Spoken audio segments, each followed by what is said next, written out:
Easy, how are we?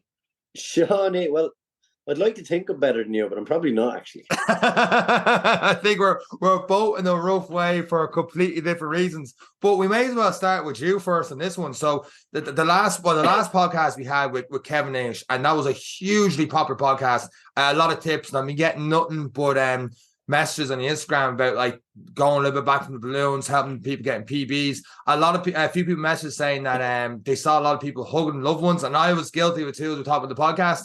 And they're like, oh, I must be inspired by the podcast. I like to think I was inspired by the podcast when Kevin said that. But we're getting a lot of great feedback from people taking on the tips and advice from the podcast this week. So, but my point is the podcast before that, which was only a couple of days earlier for the two of us, was you had just done Ironman, your first Ironman, 13 hours, 10 minutes.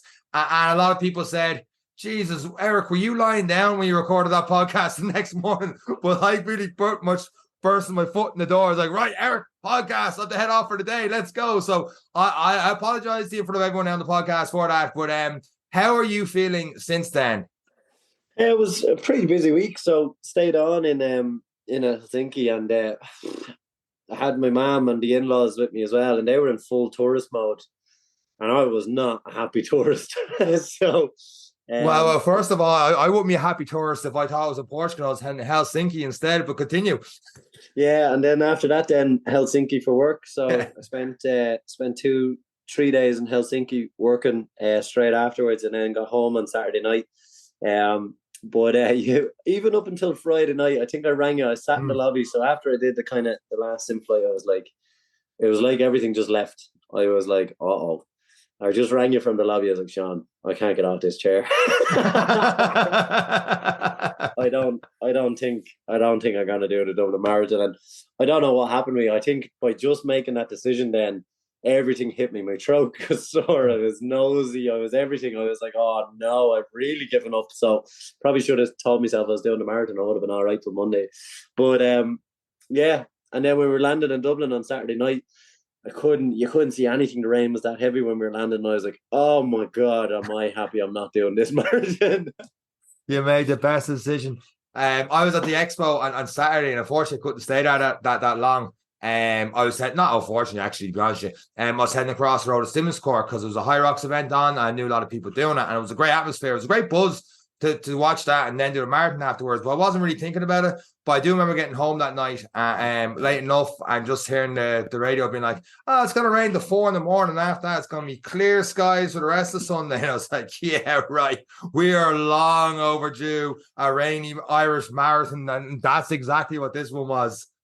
Yeah, it was. Even as a spectator, I have to say, I was getting the train in. I was like, it's not bad, but I had a look at the weather forecast. And I was looking at the weather radar, watching the rain moving across. So I was like, oh boy.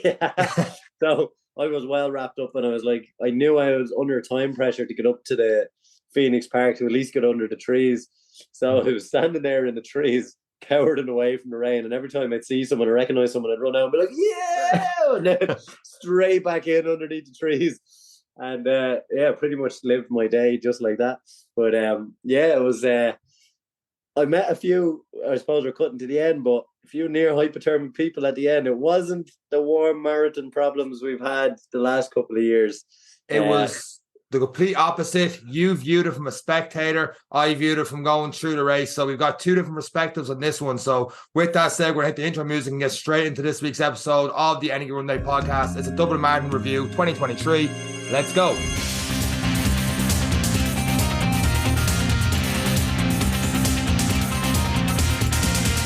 So you were saying? I kind of just don't know what to say when the end of the music kicks in. But from my perspective, I felt so sorry for people. Because I'm there, I'm not even really clapping for them because I'm hiding under the tree. There's only so much clapping you can do as the waves are passing. It was particularly early on because everyone's comfortable. What I really enjoyed is spotting the first-time marathoners who were all chatting. I was like, oh, I was that person. Was that person. And they're all like giving out socks and messing with each other. I was like, oh, we'll see you at 30K. And it was great just watching them, just knowing that they're heading off on an adventure. And then it rained. And then you see the next wave, who obviously started at 9:20 or whatever. and they're after getting soaked from the start. They've probably been standing around getting rained on. You can see steam coming off people because the rain is there, and I was just like, oh my God. And then I was thinking, every time it rains, I get really bad chafe, and I was like, I really hope they all have Vaseline on because this is going to hurt. Yes, sir. And that was the Phoenix Park element. And do you know what was the best part? What's that? I've never seen the elites because I'm always at the back. Oh, I've seen a couple of videos. They look insanely fast. They're sprinting. Oh my God. But they look like they're not moving. Yeah. Like, it is just poetry in motion. It is absolutely amazing. It's effortless. They're just gliding across the ground. And I'm seeing people cycling along, like some wheelers club. It could have been Bray Wheeler. I don't want to get the name wrong. But I was like, there's a cycling club that are with the lead packs, like the lead females. And I'm like, do you know what? Some of them could be under pressure in the couple of minutes. I know they're on a bike. They're not going to be. But even still, I was like, that's the type of, I have to keep pedaling kind of pace, like, the 20, 21 kilometers an hour that they're covering at certain points. Like, but absolutely, like, amazing to watch. And that was the best part for me. I just caught that wave coming through and how quick they were. And then watching all the elite Irish athletes coming through and looking at how comfortable they were. And then it's amazing when you see the wave. Then once you get through the 3 hour mark, just the gait of people trying to run in comparison to the guys at the front, it's just like pure hardship, grinding it out, mashing it out, arms whereas the others are just so graceful. It was like ballet for the first half hour, and then after that it was where I wanted to be. I was like, yeah, they're the marathon runners. Absolutely, I've never seen that before. Obviously, I've seen marathons in the Olympics, watching it on TV, but when you actually watch them, just glide past, it's like, wow, I will never do that. It's mad. It's just something you kind of, because this was my fifth one doing, and I've never seen it from that perspective. And I just had that feeling going in because I wasn't chasing the PB, and I was just like, this is just another marathon. You're getting there and it's raining. I left the house later than I ever got there. And I remember I got to the bag drop and all at like 20 to 9, which is very late. Usually me, yourself and yourself are there like by 8 o'clock and got a good 45 minutes before we start getting warm-ups and stuff. I was just like, we'll go to the motion, see how it is. Hadn't really thought it through. And then I was like, Eric's, I know he's into Phoenix Park. It's starting to rain a little bit. I knew Neve was coming in for the halfway point, and then other people said they might be there. I was like, I better jump at the wave one. And that was the only reason I was going to wave one. And of course, when you get to there, you always need to go toilet. So up to the furthest toilet, try to get in. And I was literally about to go to the toilet, and the gun went off for wave one. I was like, well, at least I'm not getting lost in the crowd this year. So by the time I came out of the door, I was like, come on, get started. I was like, okay, started me Strava and all there. He's like, I'll just ease into this. So I never had so much room start. Like, there was a few, it wasn't myself now. There was a few of us, but I never had so much room starting the marathon. I'm like, this is brilliant. On the streets to myself, and still a load of people there cheering. Like, this is fantastic. I'll just ease in, maybe I'll go for a 5:30 pace because I'm looking for maybe a sub 4 was the goal at the time. And then lap 1, 4:55. I'm like, you've done it again, you idiot. Got so excited coming out of the Jacks, couldn't slow down. Yeah. It was mad because I was looking at the tracker app is really good at estimating where people are going to be. And I seen you starting, and I was tracking about 30 people. And I was like, everyone else, not started yet. And I was like, Seán's going for a 4 hour, or a 4:15. And so are all the others I'm tracking. How the hell is he already in the Phoenix Park and everyone else is still standing there? But they're held in the pens for a long, long time. It's I'd say a lot of people passed you though, did they? Oh, I have never been passed out more in my life doing a marathon. Save for the first one, although even the first one, I can't remember what wave we were in. By the time I got near halfway, I remember actually coming through the Phoenix Park out towards Chapel Lizard, and a guy on the phone being like, this is wave 2 coming in now. And I'm like, oh, fuck. No, it's not. And since then, people took I say literally thousands of people passing me out because I knew when I saw you in the Phoenix Park, I was having a crack with you, but I knew it was like, okay, I settled back into a 5:20, 5:25 after that 4 or 5. Kilometer 4 or 5, and I was like, right, body's feeling it. But like before this, like even as before the starting line, I was just thinking of getting back a few points to the lads afterwards, all the session, all the rest. But once that race starts, I was like, oh my God, I'm in a Dublin Marathon. And it only clicked when I was like literally that first kilometer heading up Christchurch, and like, and you're hearing all the crowds, and it's pissing rain, and there's still the same amount of people out there, if not more this year. I genuinely thought it was a better atmosphere this year than last year. And then it just hit me. I was like, oh no, I'm in the marathon. Forget about times or PBs. Let's just get on with this. And then that field goal factor kicks in. And it's like, you know what? This is actually, it was the first time I felt it was a big deal, because the goal was gone in the PB. I knew it wasn't getting anywhere near 3:30 like I did last year. But like, I was like, I might get 4, might get 4. But you felt that kind of, it's hard to explain. There's something special about Dublin Marathon with that many people. I know everyone talks about all this sort of stuff before with tickets and, changing over tickets. And sidebarring that, there was absolutely no issue getting your bag fee, because once you had the sheet signed out, like I was literally in and out of the expo within 5 minutes. When I got down to standing, I was like, hey, sheet, picture of your ID, blah, blah, blah. Boom. There's his number. Eric's stuck on it. There's my number. Seán stuck on it. 5 minutes later, I was out and I was able to go across the road. Stim score. So like that was, a lot of people just had a lot of negative stuff from Dublin Marathon beforehand. Once you're in it and you see the crowds and all the rest, that just builds you up, something shocking like. But yeah, near enough halfway, I was like, okay, people are passing me out. I got to the halfway mark. I think it was 1:57. I was like, right, Seán, realistically, are you going to do less than a sub 2:03 for a half the way after you're in the first half and get under 4? I was like, no, I'm not. So from there, it was just like, right, grind it out. But then I saw you shortly afterwards again. I did see you. You sprinted up after. Yeah, just at the half. Yeah, but I went on a little run. I had 6 layers on it, 3 t-shirts and a jumper and a jacket and a hat and everything else on me, because I was like, I am dying. So I was like, stay warm and a scarf. And I missed you by like 50 meters. You just turn. I could just see the whitest arms in the world turn the corner at Kilmainham. And I was like, I'm just after missing them. So he was like, I'll catch him at Crumlin. So I went on a little jog up the hill. Big mistake. I should have taken off some layers to start. I was absolutely pissed straight going up. After about 2.5k on my barely jog, I was like, oh my God, I am so glad I'm not doing this race. I made it through, ran through a park, dirty me runners and everything just to see it. I got there probably about a minute before you came up the road. I had just taken off 2 of my jumpers and had calmed down, and I could see you coming up the road. One of the things I don't think we emphasized enough in the lead up to this was, and I'd forgotten about it, it is the importance of seeing other people during the race, because I was like, no matter how many you do, a marathon instead of marathon, you will suffer. And my God, I suffered. No matter how fast, if you're going for a PB and it's your 10, 15 one, you're going to suffer. If it's your first one, you're even walking it. It's a long time walking. You're going to suffer. But seeing familiar faces, and I was lucky enough that I had people from the gym and all the rest, and shouting your name and everything. And every time it happens, you get a boost. Like I was, little pains here and there. Like everyone goes through the marathon. And then once you hear your name and stuff and the music pumping, you're like, you do forget about it for a couple of minutes. Like it's insane how the mind just takes over and you get that field goal factor. And then you turn the corner. Like we saw one of our friends, actually, Aaron, who was on like the very first couple of episodes of this podcast. I was coming into, I can't remember, it's Temple Oak, Town, or one of them anyway.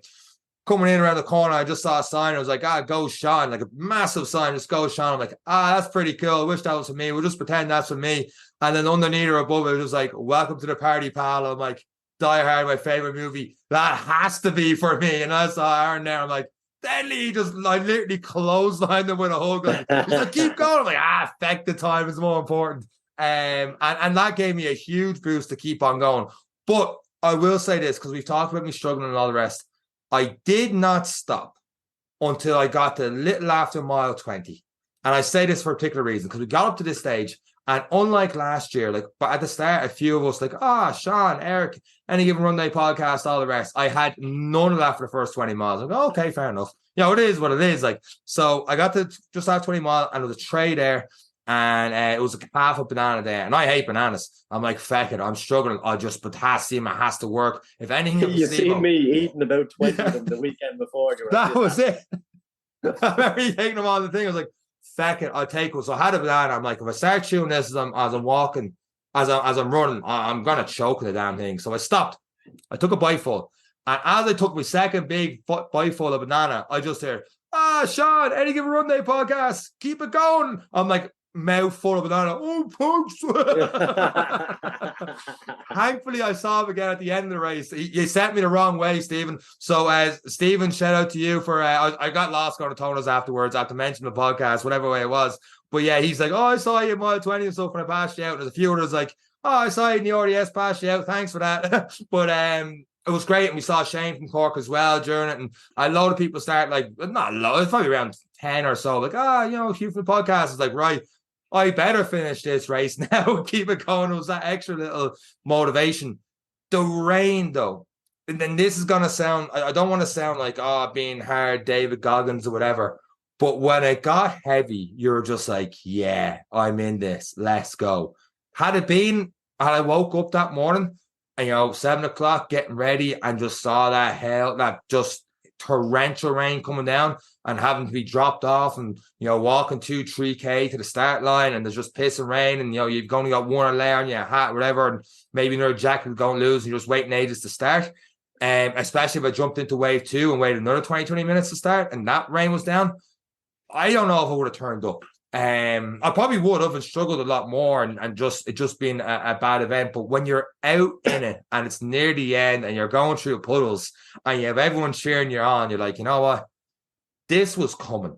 We've got lucky the last couple of years. This is a pure Irish marathon now. There's thousands cheering you on. They don't care if it's raining. The umbrellas are up. They're just still so much enthusiasm. And you're out there in it. You're hurt. You've only got a couple of more Ks to go, and you're like, fuck it. Let's keep going. Take it all in. And I didn't think I would, but I did get fairly like, oh, here we go. Now, I was going 6:20 pace at this stage. My hamstrings were goose. The calves were goose. I was just, because I hadn't got enough long runs in me with everything else going on. I was like, well, this is it, me now. I'm just going to keep, struggling out, but get there. But that really, really added to me, it added the atmosphere. Now, you as a spectator standing on the sideline might have a completely different perspective on that and just freezing. But to me, it really added to it. No, for me, I was with Neve, and we were in what's the name of it, by the fire brigade station. Anyway, just across from the canal. It's completely slipped my mind the name of the place. It'll come back to me now in a minute.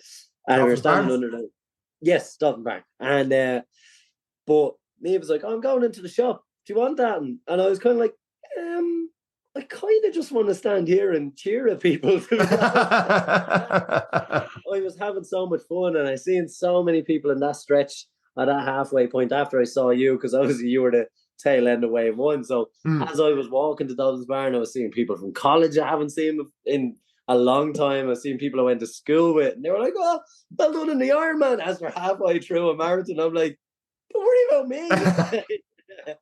And it was amazing. So by the end, I was racking up like Louise Gormley. I seen we used to work together years and years ago, and she was like, "Oh yeah," and she ran a great race.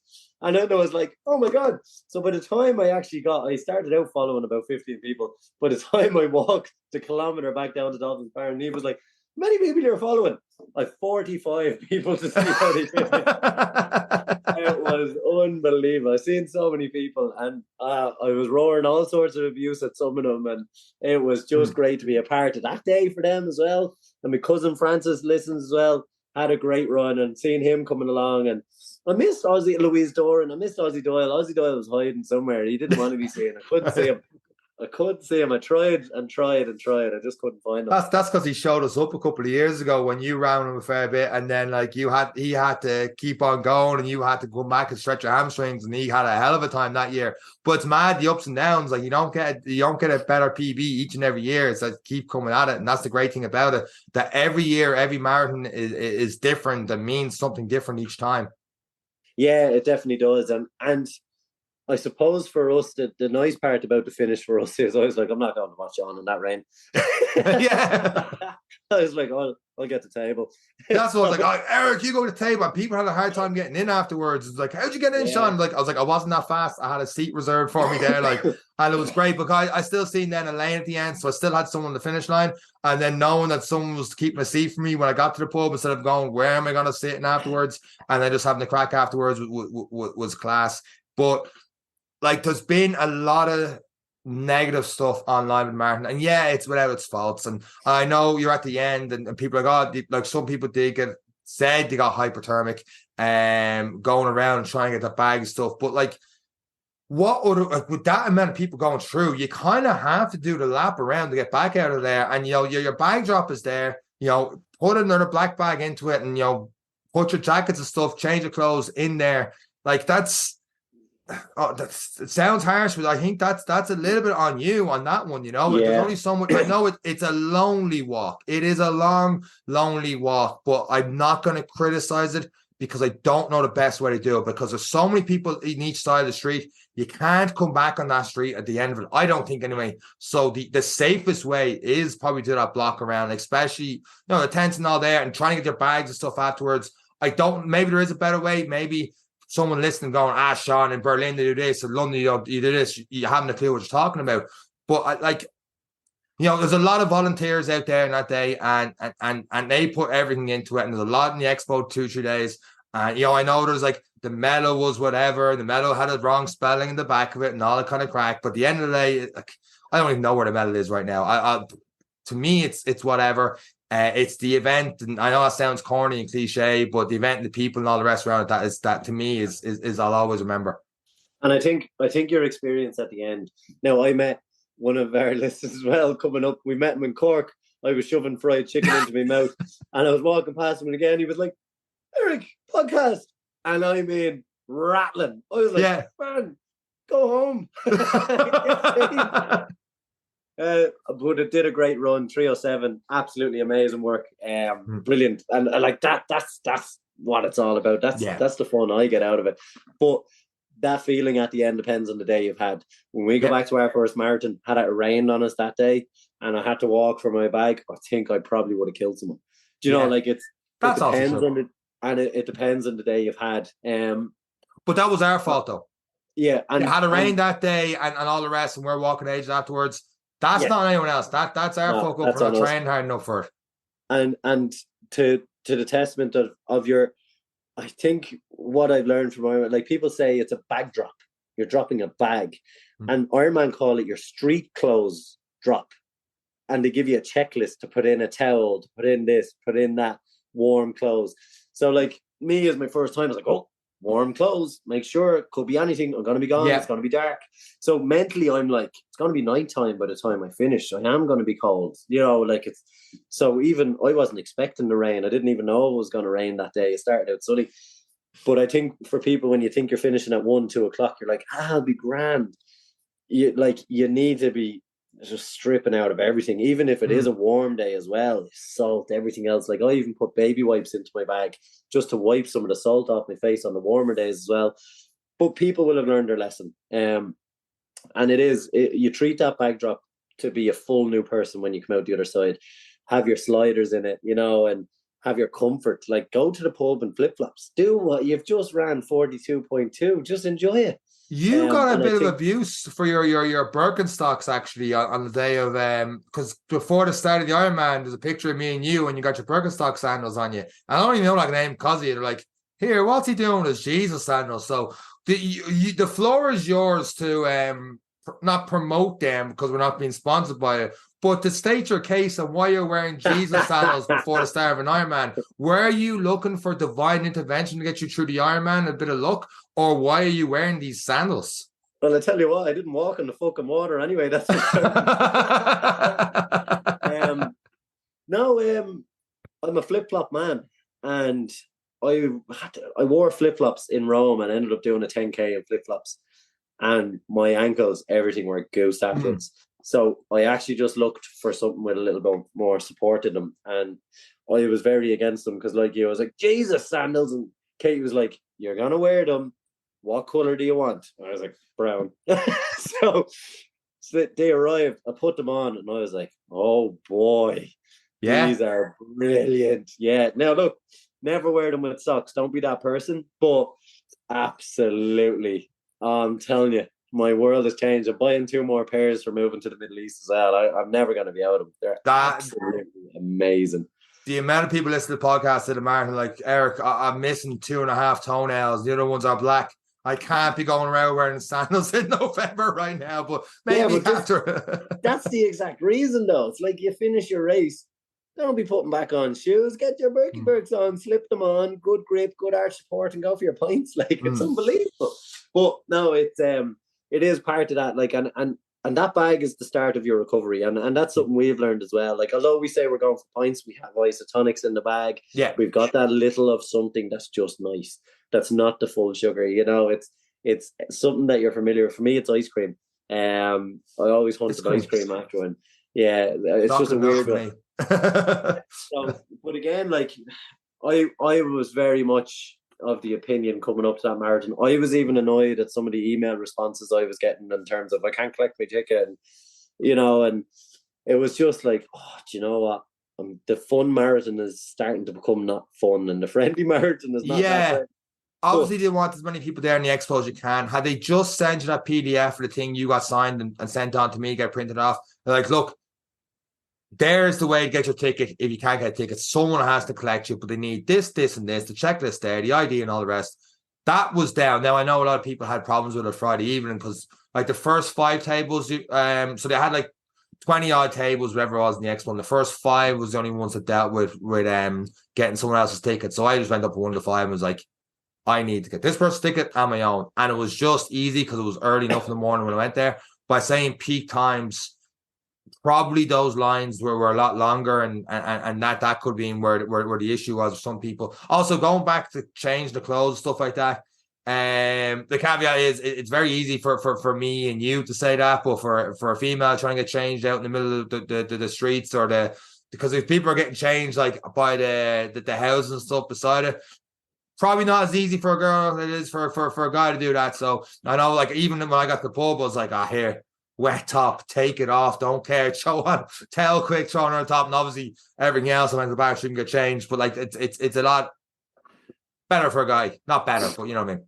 Yeah, it's a lot more flexible. And that's why I always throw a beach towel in, because you can maintain a little bit of privacy. A little bit, as if you're at the beach. Just that bigger towel gives you that little bit more coverage. Piss and rain's gonna be fun though. yeah, it's got to be interesting. But the game in there is always get warm, get out of wet clothes as quickly as possible. And that's when you end up feeling it, and because your body is tired, and that shivering can get bad. Like, even on a warm day, I do feel quite cold after a marathon just because of the exertion. Never mind with the cold rain as well. I need to get a hoodie. I didn't know. Did you notice over the last few K less people on the floor because of the rain? Yes. Yeah. I got to the 24K mark, and I was probably at there because I think I did wave 2 last year, so I was at the same spot, roughly around it, because the 330 balloon had passed me, maybe 340, so roughly the same time as last year.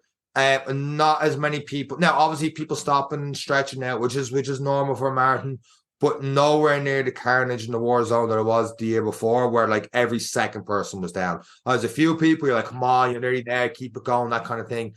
But nowhere near as much. It actually, the atmosphere felt a lot better. And what I was struggling just as much this year as it was last year, but I wasn't against the clock, so I enjoyed it a bit more. And even the crowds and stuff, there was just as much there as it was last year. So I really got into that near the end. I was just like clapping and cheering myself, and just like, it takes over. It's class. The big screen thing near the end is class. They've done it well.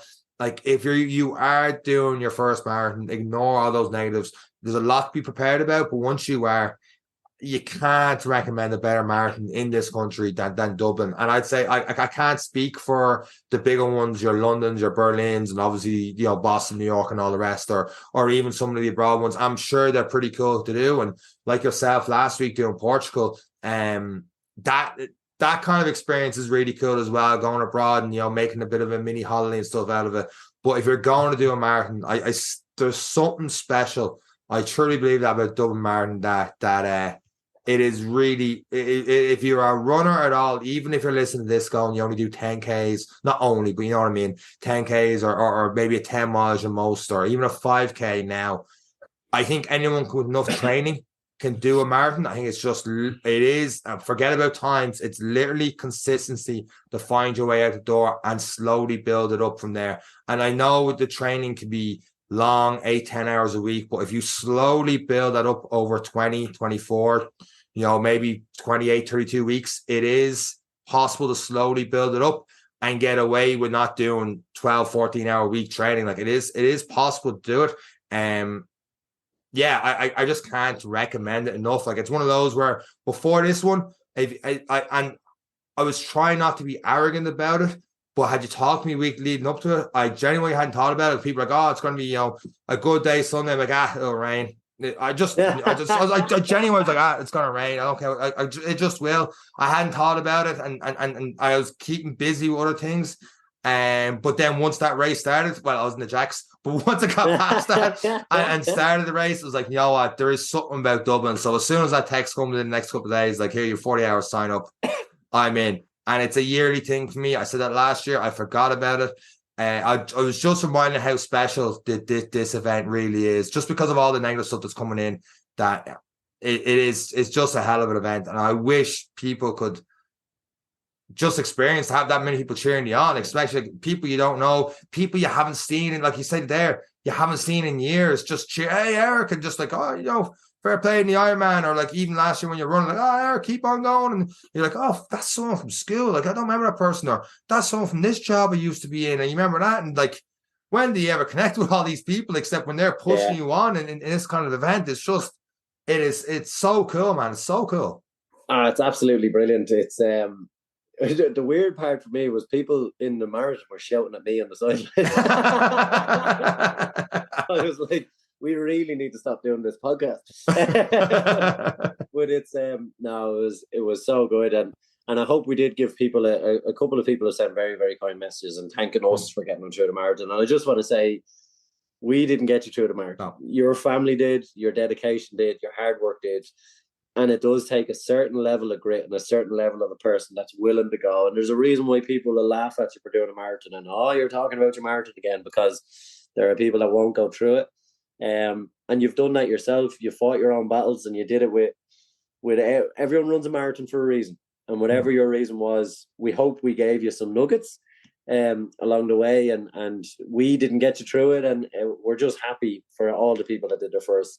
We're delighted to have the likes of Kevin on, and all the people he has got through that marathon and PBs. There's just such a good cohort of people that are involved in this, and we're so happy that this podcast is doing so well and encouraging people to get out, and that's why we do it, and that's what we hope. We just, something we will give to someone they might remember at mile 24 and go, this is what they were on about, and okay, I'm not the only one to have gone through this, unless you've shit yourself, then you're probably on your own. But it's but look, just a really, really special well done. We're so grateful to everyone who listens to us, but we're more grateful to everyone who took part, and everyone who shouts at us, and everyone who gets involved in the community of it, and what it means to run a marathon. And it is by no small feat. And as me and you said, Seán, like, going around a marathon for us now is a case of, we'll get around. We know we can get around. The time is just something that happens. But it's always far more impressive to see someone go for a PB or someone to do their first ever. Definitely the first ever is a big one for me. And some people ran phenomenal first evers. Absolutely phenomenal. And it's really special. And I really enjoy it. And that's why I show up every Sunday to chat shit to you about running in the hopes that someone out there, and we can help keep this good community and this good vibe, and all the negativity is there. And look, I'm negative myself. I'm still giving out about my pajamas I got last week, but it's for the better purpose of why we do it. It's the lifestyle you build, and I really hope everyone the next day will swear they will never do another one. And I think Dublin Marathon know that. So about 4 or 5 days later, they're like, bing, next year's Dublin City Marathon, and you just start to get the rose tinted glasses on. You're like, you know what? That was really good. That's it. Like I can imagine, like, you go back to your Iron Man. Had we done that podcast episode we did it on a Sunday morning, like less than 12 hours to finish. Had we done that on a Tuesday or Wednesday, that's probably a different episode completely. I sold me bike on the Sunday. I was buying it back on the Wednesday. You're like, here we go again. For people interested, Eric has not got his I collected his number. He's not got his goodie bag. He's not gone through it yet. So he won't give out with the color of the hat or anything like that just yet. I've seen the purple. You can keep it. The most expensive hat and porridge I've ever bought. you know, and that was bought on the back of Dublin being so special. I couldn't say no to having the ticket. Obviously, the Ironman was on the cards. I didn't know it was going to be Portugal. I thought it could have been something else. So the fact it came the week before, but forget about the Ironman. That's already a week in the past. This is all about everyone who's done a phenomenal job and their supporters. And that was miserable. It was miserable for supporters, but to still go out and cheer everyone and try and squint and see what name is that? Go on, Eamon! You know, like just screaming at people. Like it's just so much fun for everyone involved, for everyone who stood out in the rain, for, you know, just appreciate all the people that give things. One thing I think people etiquette about throwing bottles across people. I seen one lady go sideways on a bottle, and it was just an ankle twister, and like instant panic. And we had a little chat, me and her, and I was like, look, relax, you know, helped her limp off and take a minute. And that was just at the halfway. And I was like, look, just start walking with me. I have a phone, of money, whatever you need, we can get you anywhere. You know, you seem to be moving a bit freer, right? Just off you go in the end, and just had a little bit of a chat. But I was seeing people skimming bottles across the ground in front of people. I was like, oh my God. Twice, I literally almost slipped on a feck of banana peel, like on the track. I'm not even exaggeration. Twice, I was like, whoa. And I found I saw one person trying to go and grab it before I ran by there. I literally, because I wasn't going for pee, I literally stopped and just kicked the thing and went about my way. I was like, don't worry about it. Don't think it was the supporter who dropped it. But that, skimming the bottles, like once you pass that aid station, and because just something about littering, I don't know if it was just instilled in me when I was younger, I just hate. So like, even I was going around with the, you know, they give you like a Luke saying the cup, and I had the cup. Like, it was probably pictures of me, and I'm running 2-3K, and I had the cup in my hand looking for a bin just to throw it in. And I see all the bottles on the ground. Like, why am I just throwing the ground and everything else? I just can't. Maybe there should be more bins a little bit further from the aid station stacked up, because like we talked in the podcast last week, you know, you want to kind of sip that water for a little bit and then throw it in the bin and have them all stacked up. I know they have the bullseyes, have them just like out to the side, but people are missing them. Like an empty bottle in that rain is not going to go straight where you want it to go. You know, it's not like a stone or a football. You're just throwing it at the spot and back out again. But skimming across, the gels were a little bit of an issue. That Lucas aid station there, where the Lucas aid gel station before Heartbreak Hill, like that was just as slippy, as sticky, and I can only imagine what it was later on. And you know, but that's I don't know the answers to that, so I don't want to. I am for me. I think with margins, when you see the elites go by, they literally just pick up a cup, boof, and it's gone. And that's why the bins are always pretty much immediately afterwards. But then for your second waves, you need to put something 500 meters up the road. You need to put something a K up the road and say, this is the littering zone, end of the littering zone. Use the bin, you know, like really highlight that to people. But yeah, like we encourage people to hold on to a bottle. But in fairness, like when you're holding it for a K, you're like, where am I going to put this? And then when you're tired, you're like, oh, see this bottle. And I can understand it. I've been there. I have done it, but I place it on the side of the road. But it's just something I really noticed as a spectator. It's just like, my God, like someone threw a Lucozade bottle at me on the side. I was like, only they were running the marathon, I would have picked it up and bounced it off their head. And they straight away were like, oh my God, I'm so sorry. I was like, you're halfway through, I'm fresh. I will catch you. Like, you're running a marathon, it's an incredible achievement. I just don't think it deserves fucking a bottle at someone there in the piss and rain to support you. I don't see 750 mils Lucozade coming at me, hiding behind a post box. Jesus. One sip. Maybe they knew you. Whole thing. I was like, but look, it's just a little thing that I just noticed a bit more this year because I wasn't in it, and it was just something just for everyone and those who do this. And the next time around, try and encourage people to just be a bit smarter, because people did get injured from bottles being skimmed across in front of them, which is sad to see. It was sad to see, and that's the only reason I make the point, is because it was skimmed and I seen someone go under their feet and they did suffer because of it. All your training leading up to it, and it's ruined because someone threw a water bottle at you in the race. You know, it's that stuff like that that's out of your control that happens. That's heartbreaking as hell. Like, but look, to pick yourself back up and get that done, that's part of it as well. And it's part of that stubbornness and part of everything you want. But it's a great race. It is a great race. It's It's a phenomenal atmosphere. Okay, there was a bit of rain, but that Added as to it you today. that adds to the Mm. challenge. When people look back on that and go, I missed out my PB by a minute, it's like, yeah, but You overcame another obstacle. yeah, you had all that rain, you had soggy feet, you this, you that, you had everything else. Like it's not the same as when it's a nice warm overcast day in October. Like you're gliding a bit more. You're a little bit happier because you're warmer. So, but what a day! What an amazing thing! And I really hope people keep it up. And as we spoke about last week, I think a really, really important point to remember is you're not done. No. This weekend, start getting out gently, build up the miles. 3 days next week, be consistent. Don't go big, just be consistent. 20, 30 minutes. Focus on recovery. You know what I'm a big fan of, and that's the yoga on the off days. And I would pick a goal for over the Christmas, be it a countdown to Christmas or whatever it is. We spoke about it last week. We spoke about it with Kev. You are at a level. You are at an excellent level. Don't get to January like I always do and start again. Take advantage of it.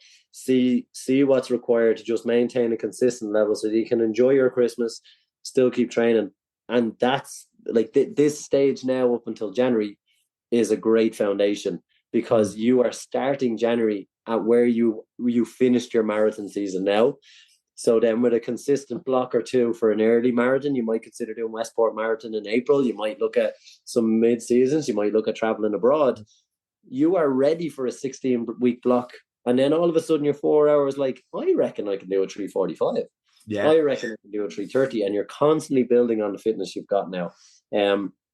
So just take that into consideration. Some people will never put on a pair of shoes again. They're like, no, that's me done.